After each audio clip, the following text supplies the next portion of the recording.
Action. নমস্কার, আমি অর্ণব বসু। আমি থাকি হচ্ছে দমদমে। আজকে আমি শ্রী গণপতি ফিল্মসে অডিশন দিতে এসেছি। তো আমি এবার শুরু করছি আমার অডিশনটা।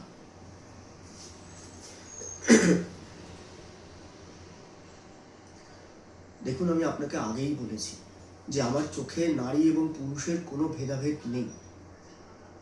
আর সংসারের সমস্ত কাজ সামলানোটাকে ফাইফরমাস খাটা নিশ্চয়ই বলে না। আর দেখুন, আমার মা যখন প্রথম নিজের শ্বশুর বাড়িতে বিয়ে হয়ে আসে, তখন আমার মাকে আমার ঠাম্মা কি বলেছিল জানেন? বলেছিল যে, দেখো বৌমা, এই সংসারটা তোমার।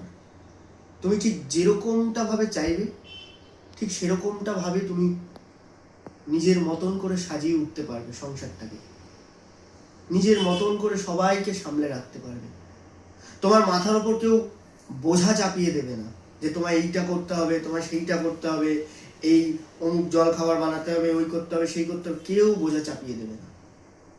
তুমি ঠিক যেরকমটা চাও, ঠিক সেরকমটা ভাবেই তুমি তোমার সংসারটাকে গড়ে তুলতে পারবে। আর আমার মা কিন্তু একজন গভর্নমেন্ট হাই স্কুলের টিচার, এবং সেই সমস্ত স্কুলের দায়িত্ব সামলেও মা কিন্তু নিজের সংসারটাকেও সামলায়। আমার মা মনে করে যে স্কুলের দায়িত্বটা যেরকম একটা বড় দায়িত্ব, সেরকম সংসার সামলানোটাও কিন্তু তার কাছে একটা বড় দায়িত্ব।